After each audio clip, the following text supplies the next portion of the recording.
Joining us now to discuss the debate is political strategist Matt Klink. Thanks so much for being with us this morning. Thank you for having me. So let's get your immediate reaction to the debate. We'll discuss specific candidates in a little bit, but in your opinion, do we have some winners here? I think that the right way to frame it, you're right, is some winners. I think that some candidates helped themselves. For example, Javier Becerra certainly did. I think Steve Hilton did. I think Mayor Mahan from San Jose did. And I think that's, and Tony Thurmond as well, but nobody knew who he was beforehand. I think that some candidates didn't. And I think that Chad Bianco was one. I don't think Tom Steyer did himself any favors last night. And some candidates were just frankly forgotten, like Katie Porter. I think Antonio Villaraigosa too. His problem was that he just had the wrong draw for where he was positioned on stage. Matt, let's go back to Tony Thurmond you were just speaking about. Yeah, many feel he really stood out last night, but does it matter really where he sits in the polls because he's not at the top right now?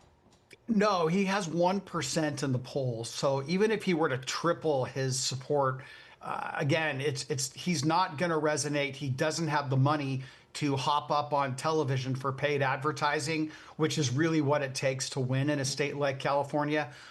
So yeah, he distinguished himself in part because what he said, not many voters had heard it. So Javier Becerra, who we were talking about, I feel like he had some clippable moments for social media, right? But does this matter, or how does social media right now play into campaigns? It absolutely matters because the most important number in all the public opinion polling are the number of undecided voters. And what those and who those voters are, they're probably young Democrats. That's where you reach these voters, is on social media. So when he said to Steve Hilton that Trump's your daddy, and when he said that we don't need a Fox News talking head telling us how to run the state of California or how government works, those are things that are going to get clipped and shared, and they will amplify support. So I would say he's probably pretty pleased with himself. Okay. I think so. That's what a lot of us were talking about this morning. So I agree. Okay, so Matt, other than the folks we just talked about, did anyone else stand out to you? And a lot of people wondering, when will we have numbers to see maybe some changes in the polls? I think you're going to have to wait a couple days to see the results of this debate factoring into it. Look, it was kind of a food fight just because there were 8 candidates on stage and the answers at 45 seconds. You really didn't get candidates off of their talking points. But I like the dialogue between the candidates. That's where I think it gets interesting, and that's where you see what people really stand for.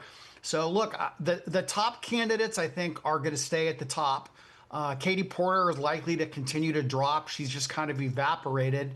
And I think that San Jose Mayor Matt Mahan, again, so much promise, but he got in so late that I don't think he can overcome the distance between the top 3 or 4 candidates of, Steve Hilton, Tom Steyer, and Javier Becerra. Well, ballots go out in 4 days. I mean, the clock is ticking here. You had a lot of undecided voters that we've been talking about. Do you think anyone will be swayed by this debate, or what's it going to take? Is it going to take other Democrats to drop out? Like, what are we looking at here? Yeah, I don't know if there's one moment where these undecided voters are going to say, this is it. This did it for me. I think most of the people who have made up their minds are going to cast their ballot for their candidate.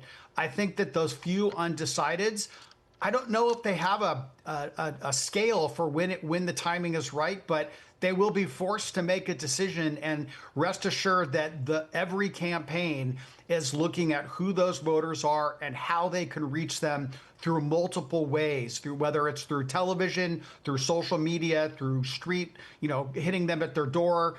So they're going to be pulling out all the stops because again, with this large of a field, you only need to generate about 20 to 22% to reach that November runoff election. Wow, it's been a weird race, and here we go. All right, Matt Klink, Put as on your always. seatbelt. It's going to get weirder. We're strapped in. Bumpy Thank you. ride.